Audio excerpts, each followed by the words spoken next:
Kako ste? Alenka tukaj. Danes delamo video o eksorcizmu, končno, ne, zakaj sem to tako vesela rekla, ker res ni vesela tema. Prva pošta. Pa mislim, da uradno moja prva pošta od fanta, ker je Liam in sicer prav, da sem predana, da sem super youtuberka in da sem pozitivna in da mi želi vso srečo, hvala, poslal mi je pa takle luštkan obesek. Druga pošta. Ne vem, če vidite, čak.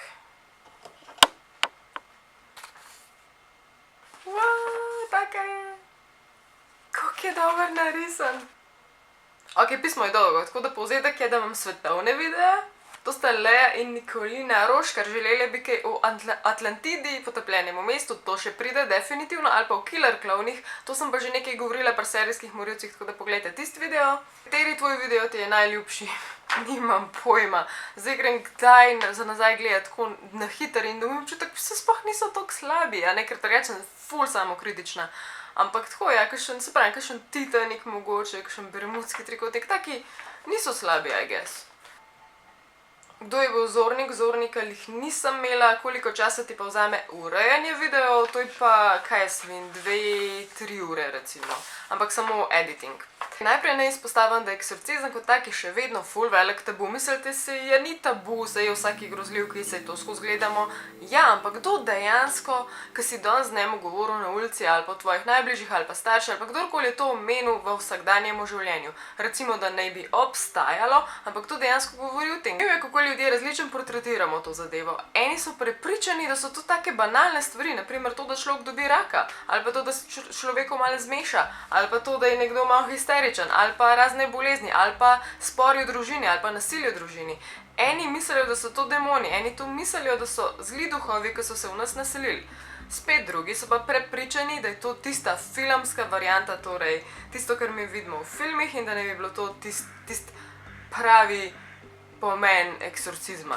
Da ne bo zdaj zmede, eksorcizem je izganjanje zlih duhov, demonov ali hudiča, medtem ko je posedenje oziroma to, da si posest oziroma poseden z demoni in hudičem je pa to, da se ti to zgodi. Eksorcizem je torej izganjanje. Zdaj, če najprej probamo opredeliti svoje mnenje, da boste malo lažje razumeli celotno situacijo, ker z dobrim duhom oziroma z Jezusom oziroma z vero odganjaš in delaš eksorcizem in odganjaš ti zle duhove in hudiča in Luciferja, potem valjda mora biti ta balansa in naj bi v tem primeru verjel v oboje, da sploh lahko verjameš v eksorcizem, ker se pa mene tiče, se pa tle zakomplicira, tako da jaz zaenkrat moram priznati, da ne verjamem v to zadevo. Pomote, da ne bomo tega samo s krščansko vero povezvali, moramo povedati tudi, da so eksorcizmi tudi v budizmu, taoizmu, hinduizmu, v islamu, v praktično vseh ostalih verah, samo da so ti zli duhovi majčkeno drugače vklicani, da se včasih temu ne reče eksorcizem, da to delajo z drugačnimi praksami, velikokrat so vsem sveti predmeti vpleteni, ampak so ti predmeti različni, ali pa sveta voda, pri nas je blagoslovljena, drugje, ne vem, iz neke svete reke in tako naprej. Tudi z vidika znanosti, znanost demonov in eksorcizmov kot takega ni odobrila. Znanost meni, da je bila lahko to manija, psihoza, razna psihična stanja, razcepljena osebnost, v nekaterih primerih tudi epilepsija, pa tudi Tourette sindrom. Vse je lahko dejansko posedeno. Mi vemo za ljudi, ljudje smo, naj bi bili lahko posedeni, potem so prostori, hiše, stavbe, potem so pa še predmeti in živali. In potem, če recimo hudič ali nek demon v predmetu, se pač premika s tem predmetom ali pa človekom. Zdaj v resnici najpogosteje posedene naj bi bili prostori, ne hiše, ampak dejansko prostori, ker baje ti duhovi, ki so se tam naselili in se ne morejo iz nekega neznanega razloga odtujiti od tega kraja, je to baje na res majhnem območju, tako kakšna soba recimo v prostoru ali pa neka izbica majhna ali pa kaj tacga. Da je tam obstala neka entiteta, to pomeni neka stvar, ki je ne znamo točno psihično, fizično določiti in tam trpi in iz tega razloga recimo premika predmete, dela kakršnekoli preglavice, ropota in tako naprej.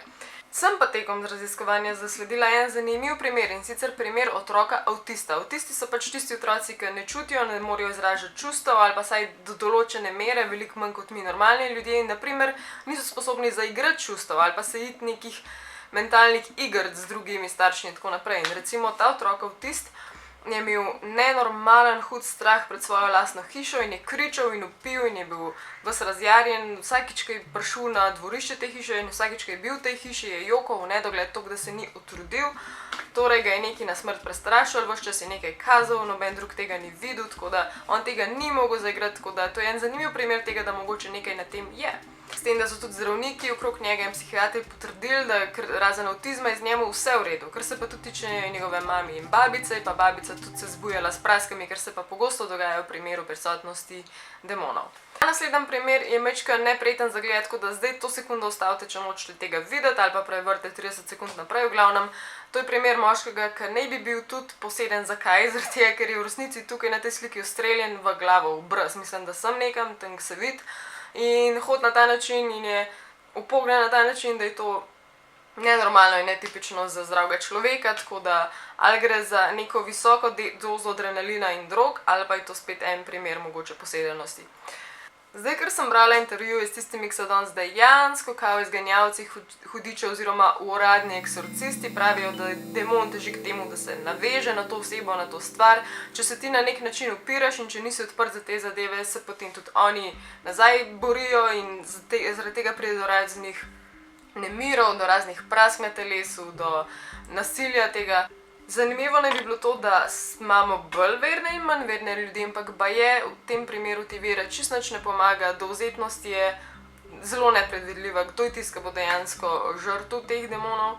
Naprimer Marjan Vetrnik, on je dejansko slovenski eksorcist in je iz Žič, se mi zdi, in on trdi, da so ta izganjanja hudičev zelo različna. Ena so dejansko tista filmska, ker se mnogo stvari dogaja, spet daj so pa toliko mile oblike, da dejansko samo s preprosto molitvijo praktično izgneš tega zla duha. Pravi, da če se enkrat hudič oziroma demon začne oglašati iz telesa tega človeka, da je takrat sposoben govoriti in zna govoriti vse jezike, tudi jezike, ki jih ta oseba pač ne zna.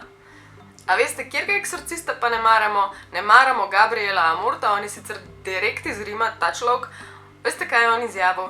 On je rekel in je skritiziral Rowlingovo, J.K. Rowling, je Harryja Potterja napisala, da je to ful slaba knjiga, da ful napačne informacije daje zaradi tega, ker ni črne in ni bele magije, ker ni nobene magije oziroma katerakoli magija je pa delo hudiča. Ne maramo Gabriela Amorta.